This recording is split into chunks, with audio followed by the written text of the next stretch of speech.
La solidarité. La solidarité. Près de chez vous. Près de chez vous. Sur Radio Laser. Il est à nouveau temps de nous intéresser au collectif des agriculteurs philanthropes qui officie du côté de Donloup sur le territoire. Ce collectif, mené entre autres par Eddy Valère, notre invité depuis lundi, propose à des hommes et des femmes exilés de venir cultiver une parcelle de terre. Et l'idée après, c'est de distribuer tout ce qui est récolté à des associations. Grégory est aussi présent avec nous puisque c'est un agriculteur qui prête une parcelle de terre au collectif. Ma question aujourd'hui, messieurs, c'est est-ce qu'on peut peut-être évoquer d'autres gens qui participent à la vie du collectif ? Oui, il y a plusieurs personnes qui viennent. Par exemple, vous connaissez Qualia. Qualia, c'est un organisme qui s'occupe des demandeurs d'asile. Nous sommes en étroite collaboration avec Qualia, puisque les demandeurs d'asile, lorsque tu es demandeur d'asile, tu n'es pas éligible au marché du travail.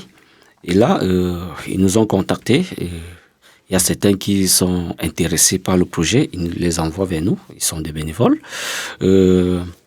Nous sommes aussi en étroite collaboration avec l'association Coupé Décalé qui s'occupe des jeunes mineurs isolés. Nous sommes en parfaite collaboration, on travaille ensemble. Aussi, lorsque nous partons dans des coins de distribution comme les Restos du Cœur et tout, nous sensibilisons les gens. On essaie un peu de vouloir étendre ça sur tout l'étendue nationale pour que chacun se sent occupé. Ouais. Vous aimeriez bien voir ce projet reproduit ailleurs ? Alors oui, comme hier, il y a une personne dans les Pyrénées qui a vu le projet en ligne, il m'a appelé. Comment peut-on faire pour qu'on installe ça chez eux ? Je lui ai dit, voilà, ce n'est pas difficile, il suffit seulement juste de voir la mairie. Si la mairie peut vous léguer une parcelle de terre, vous essayez un peu d'amener vos migrants à comprendre. Là. Et vous êtes soutenu par les mairies il y a un soutien ? Pour le moment, pas encore, mais espérons que le lendemain sera meilleur. Mais on a déjà été voir le maire ensemble, et puis il n'est pas contre le projet, il a rien dit, mais ça ne le dérangeait pas. Oui, on a vu le maire. Il est au courant. Le maire est quand même au courant du projet, mais officiellement... C'est un début. Oui, officiellement, voilà. Nous n'avons pas encore saisi le maire, parce qu'il faut saisir le maire par courrier. Le maire n'est pas peut-être un petit homme qu'on va rencontrer. Mais sur le lieu, il y a des gens de partout qui viennent, là, du Cambodge, du Laos, Ukraine, Soudan, Égypte, je sais pas. Bref, le projet est ouvert à tout le monde, sans distinction de race, puisque il n'y a que le sang, il n'y a que la peau qui nous diffère. Et le sang qui coule dans nos veines est toujours le même. Donc le projet est ouvert à tout le monde. Si on est de bonne volonté, qu'on veut participer, on y va. On y va. Et vous savez, c'est l'union qui fait la force. Une seule personne ne peut pas construire un projet. Parfait. Si on veut participer d'ailleurs, on fait comment ? Est-ce qu'on peut vous contacter d'une manière ou d'une autre ? Qu'est-ce qu'on peut faire ? Pour nous contacter, nous avons d'autres emails et il y a des numéros de téléphone par lesquels on peut nous contacter. Et du coup, il n'y a pas de conditions pour faire partie du groupe. Il n'y a pas de conditions. Le nouveau qui vient aujourd'hui est au même pied et au même diapason que l'ancien qui a fait. Il sera accueilli tout pareil. Ouais. Parfait. Est-ce qu'il y a d'autres choses que vous voulez nous dire sur le collectif tant qu'on est ensemble ? Est-ce qu'on a oublié de parler de quelque chose ?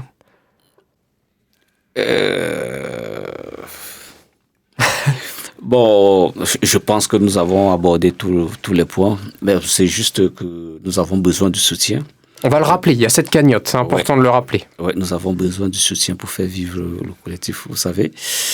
La petite vie en mangeant, on a commencé avec les moyens de bord. Et je vous rappelle que même le collectif des agriculteurs migrants, je l'ai lancé avec... vous savez, lorsque vous êtes demandeur d'asile, il y a un petit sou que l'OFII vous donne chaque fin du mois. Je l'ai lancé avec ces petits sous parce que autrefois, j'avais droit à la nourriture, au Resto du Cœur. J'avais droit à la santé gratuite. Et voilà, tout ce qu'on me donnait, je mettais un peu de côté pour pouvoir gérer ce collectif avec. Et c'est toujours avec le reste que j'ai lancé le collectif des agriculteurs philanthropes. Je remarque que vous êtes toujours dans le même esprit parce que tout ce que vous faites pousser, vous le donnez aux autres à l'heure actuelle. Oh oui. On est en train de vouloir montrer aux gens qu'on ne doit pas vivre rien que pour soi. On doit vivre aussi pour participer à la douleur des autres. D'ailleurs, je me permets de changer de sujet, je ne vous ai même pas posé la question, mais en ce moment, vous faites pousser quoi Pour le moment, nous avons déjà planté des pommes de terre, nous avons déjà planté de l'ail, nous avons déjà planté des oignons, des petits pois et le vin, des poireaux. Le vin, nous aurons des persils, des choux. Pas mal de choses. Oui. Puisque lundi, nous avons 350 pieds de choux à planter. Nous avons près de 500 pieds de persil à planter. Ouais, donc beaucoup de boulot à venir. Oh oui. Nous sommes en train de vouloir un peu être aussi imprégnés par l'aspect de la dépendance alimentaire, de l'indépendance alimentaire, puisque j'ai constaté qu'ici, nous vivons encore, jusqu'aujourd'hui, nous vivons encore la dépendance alimentaire, puisque lorsque vous arrivez dans un supermarché, vous voyez, il y a les rangées de bio, et il y a la rangée de vrac. Ça veut dire que les personnes ne sont pas au même diapason. Donc, c'est celui qui est riche et qui consomme du bio, et celui qui n'a pas de moyens est obligé d'aller manger n'importe quoi. Et vous avez constaté que beaucoup de maladies cardiovasculaires aujourd'hui sont issues de l'aliment dont nous consommons. Donc c'est ça, c'est notre but aussi, améliorer la qualité d'aliments que nos proches vont consommer. Moi, c'est un combat. Je vous voyais sourire tout à l'heure, Grégory. Ouais, moi, c'est vrai, je suis convaincu par tout ça. Ma ferme, je suis en bio, avec tout ce qu'on entend. Enfin, moi, je me bats pour le sage. Je suis administrateur à AgroBio 35, à la Confédération paysanne. Enfin, on est en lutte pour changer la façon changer la façon de cultiver notre terre en Bretagne, quoi. Il est temps, et la solution, elle existe, c'est la bio, quoi. Et c'est notamment un travail comme celui du collectif. Ouais, voilà, on agit. Moi, je suis agriculteur militant et on agit, quoi. J'ai repris une ferme, moi, qui avait été dévastée, remembrée, et j'ai replanté des haies, j'ai replanté de l'agroforesterie. Mon père, il mettait 400 kilos d'engrais et puis plein de phytos. Moi, je suis en bio, tout est en prairie. Enfin, on va stocker du carbone, on va ramener de la biodiversité, on essaye de lutter à notre niveau. Et puis moi, je veux pas rester tout seul sur ma ferme, je veux qu'on soit nombreux à travailler tous ensemble sur la ferme, pas pour gagner des millions d'euros, ou même juste pour pouvoir vivre tous ensemble, et puis proposer un autre avenir aux générations futures. Bon, je pense que, je sais pas ce que vous en pensez, Eddy, mais je trouve que ce que Grégory a dit, ça fera un bon mot de la fin. C'est un peu la synthèse de tout ce qu'on s'est dit pendant toutes ces minutes. Ouais.